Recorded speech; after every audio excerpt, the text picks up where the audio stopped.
Yo, what is good, Jets Nation? Welcome back to Jets Media. This is Richie, and welcome to the first episode of the new series here on Jets Media, where I'm going to break down a bunch of different position groups, and I want to talk about some targets that the New York Jets should have going into free agency. As we know, the New York Jets have a lot of cap space to work with, and we got a lot of holes to fill, and as you can tell from the title of today's video, we're going to be talking about some free agent wide receiver targets that the New York Jets should consider bringing in free agency. So before we hop into the video, I just want to mention, if you guys are new to Jets Media, make sure you smash that subscribe button, and if you enjoyed the video, don't forget to like, and don't forget to follow me over on Instagram and Twitter at NYJets_media. I really greatly appreciate that. So let's get right into the video. So obviously we're going to be talking about the wide receivers in this video, and every single name I bring up does not mean I want the Jets to bring them in. I just went over all the free agent wide receivers. I came up with a bunch of different names, and I want to give you guys my opinion on if the New York Jets consider bringing them in a free agency. How much is they going to be worth? Do they want to go more youth? Do they want to bring in more veterans? Are they going to bring in a big fish? Are they going to pay for a big time target? Or are they going to go in the route of just getting 1-year contracts, cheaper deals, and get a wide receiver in the trade market or even early in the draft? So that's really what I want to talk about in this video. So let's dive right in. The first name I want to talk about, which is probably not going to happen, but I had to bring it up because he's the biggest wide receiver free agent on the market, and that's wide receiver Davante Adams. Now, is Davante Adams going to be a New York Jet? If I had to guess, that answer is no. I do not expect the Jets to send out the money that he's looking to get. I really do expect him to go wherever Aaron Rodgers is going, whether he is returning back to Green Bay or wherever Aaron Rodgers goes. He's going to try to supplement him and follow him in free agency. Davante Adams is arguably one of the best wide receivers in football, if not the best, definitely top 3 or top 2, because, you know, his stats don't lie. And the reason why I want to bring up him potentially saying, hey, what if Davante Adams wants to go somewhere with a younger quarterback and someone with a familiar offense? Obviously, he's familiar with the LaFleur brothers. And hey, you never know. But if I had to guess, guys, Davante Adams will not be a New York Jet. But I definitely had to start off the video talking about him because he is indeed the biggest name available in the free agent market. So let's get into another name that's very interesting. Now, Allen Robinson. Allen Robinson is a free agent. He's coming off a very down year for his standards for the Chicago Bears. I feel like the Chicago Bears has not utilized him properly at all last year. He only had like 55 targets as a whole, which doesn't make sense to me. So if the New York Jets bring in Allen Robinson, I feel like it's a low-risk, high-reward move simply because I do not expect him to be looking for a big, lucrative contract after what he did last year for the Chicago Bears, statistically speaking. So say Allen Robinson is trying to do like 1 year and trying to, bet on himself, and say the Jets are the squad that they want to do that. So say, obviously Keelan Cole and Jamison Crowder, those are the 2 receivers for the Jets that are entering free agency, and say hypothetically we do not bring back any of those 2. Say Allen Robinson replaces Keelan Cole in terms of a 1-year veteran deal. Maybe it's 1 year around $10 million or $9 million, $8 million, or maybe Allen Robinson's going to look for more money because the production that he's had in the past years, not last year, but 2 or 3 years ago, Allen Robinson was, one of the best receivers in football. Just statistically speaking, he had a really down year last year. So what I'm trying to say is, if the Jets can get Allen Robinson in the building to provide a veteran impact and pair him up with Elijah Moore and Corey Davis and maybe a rookie in the draft, I'd be on board with that. But I do not want Allen Robinson to be,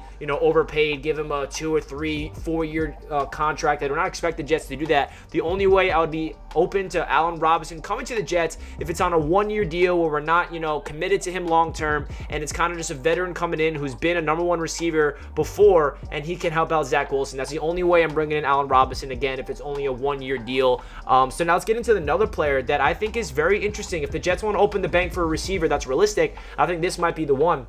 And that's Mike Williams. Mike Williams coming from the Chargers. He's hitting the open market. He's in the prime of his career. I don't know if the Jets are going to want to throw a bag at him because we did throw a decent contract at Corey Davis last year. 3 years, around $12.5 million, which is around the market price for an above average receiver in Corey Davis. I think we all understand that. Corey Davis had a down year last year, a little disappointing. Started off the year really hot, and then he just suffered with drops, and he was injured for the rest of the season. So I think Mike Williams would look for a contract a little more than a Corey Davis contract, so probably around $13-14 million per year if I had to guess, because of his production with the Chargers. Now, I don't think the Jets are going to pay a receiver like a Mike Williams, especially when you have Corey Davis on the books for that much, which is why I feel like it'll be in the better interest of the Jets front office to go out there, get a receiver early in the draft or the free agent market, because I feel like for the Jets in the free agent market for the receivers, I'm expecting them to buy into a player low and then get a big time player in other ways, because I just do not not see the Jets committing a lot of money to one receiver in free agency. I mean, I could be wrong. It could be Mike Williams. I feel like he's looking for a contract that's like 3 or 4 years, and I just don't see the Jets doing that, but I could be wrong. If they did give him that contract, there's no denying that Mike Williams is definitely a stud. He's a guy that can go up and get the ball. He's a red zone target.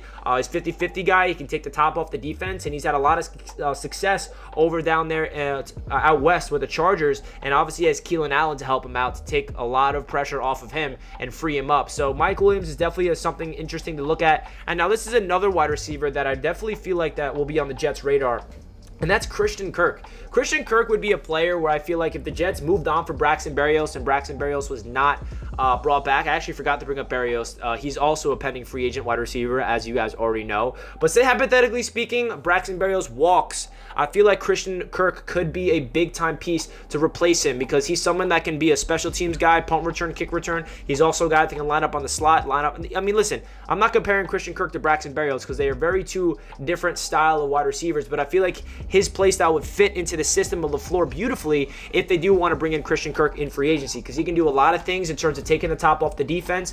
He can line up in the slot and go over the middle, and I feel like he would fit into the LaFleur system really well. So that's someone I definitely want to bring up. That's a low-key name that I feel like Jets fans should keep an eye on. If the Jets are going to pursue a receiver in free agency, it could be Christian Kirk. And now this next player I want to talk about, I do not expect the Jets to bring him in. He's coming off a really bad injury. He's also a player that's very good, and his price tag's pretty high, and that's Chris Godwin from the Tampa Bay Buccaneers. I'm probably expecting him to return to the Buccaneers if I had to guess, and I also feel like, he ruptured up his knee pretty bad at the end of the season, so we don't know where he's at health-wise. So I don't really think it's the Jets' best interest to throw a bag at a guy like Chris Godwin coming off an injury because we all know the Jets have been banging up with a bunch of injuries of their own. We do not need another player that's banged up with injuries. But if we can get Chris Godwin in the building for a cheaper deal, I'd be on board, but that's just unrealistic, and I don't really see that happening. Now, this next player I want to talk about, which is, I think, could be the sleeper of the free agent market, and that's DJ Chark from the Jacksonville Jaguars. So he's very interesting. He's 25 years old. He had a very good season for the Jacksonville Jaguars 3 years ago, over 1,000 yards. And then 2 years ago, he had like around 750 yards. And then this past year, he was banged up with injury. He did not get to play a lot, only 3 or 4 games. So that's why I feel like if the Jets wanted to bring him in for a cheap deal, he can replace Keelan Cole because obviously they have the Jacksonville Jaguars ties. And I feel like DJ Chark is a player that has a lot of potential in this league. I mean, if you look up his highlight tape, when he's healthy, he's a difference maker. He can go up there and grab the ball. He's a speedy guy that can take the top off the defense. I feel like he's a smart, intelligent route runner as well. He's in and out of his cuts beautifully. So DJ Chark could be that player where the Jets bring in free agency that is, we're not signing him to be the number 1 receiver. He's going to provide depth. He could be wide receiver 4 or wide receiver number 5, and then we bring in another guy in the draft or even the trade market. You never know. So watch out for DJ Chark. He's probably one of my favorite names in this free agent market in terms of a realistic approach for where the Jets are going to be looking out in the market. So now the last player I want to talk about is Russell Gage of the Atlanta Falcons. This is a player that had a lot of time to being the number 1 option for the Falcons last year because of Calvin Ridley just simply not playing. I wouldn't say he's a number 1 option because obviously they have Kyle Pitts there and he was getting the focal point of the targets. But Russell Gage took over with Calvin Ridley not playing, and he's entering free agency. I don't really know if he's gonna be hitting the open market because the Falcons have a lot of decisions to make of their own. Is Ridley gone? Are they gonna trade him? If he is gone, they're probably gonna try to retain Russell Gage as much as possible. And it's not like Russell Gage is an outwardly talented, like the best receiver on the market. You have to realize that the Jets are not going to be looking at all the top people. The free agency is also about the B people and the C people in the market, and Russell Gage is someone that I feel like would provide depth on this Jets roster if they wanted to bring in a guy like him. So yeah, guys, that's my thoughts about some of the free agent targets I want to bring up for the Jets at the wide receiver position. There's obviously a lot of other names that I did not mention, but these are the 7 guys I thought that are most realistic approaches. Well, they're not really that realistic because I talked about Davante Adams. I talked about Chris Godwin. There are some players on here that I do not expect the Jets to sign at all, but I definitely want to bring up the names and give my opinions about each of these players. I know there are some free agent receivers that I did not bring up in this video, so if you guys think of someone that I did not bring up, let me know down in the comments. I would love to hear what you guys have to say, and I'd love to comment back at you and give you guys my thoughts about the Jets potentially pursuing them in free agency. Yeah, guys, like the video if you guys enjoyed. I really do appreciate it, and stay tuned for more content. I'm going to be making videos about the similar approach, some free agent edge rushers the Jets should be pursuing, free agent offensive linemen, free agent tight ends, free agent safeties. I'm going to try to do an entire series on Jets media where I break down each position group in free agency and, of course, the draft as well. So stay tuned for more Jets content. I appreciate all the love and support, and I'll catch you guys in my next video. Let's go, Jets. Peace.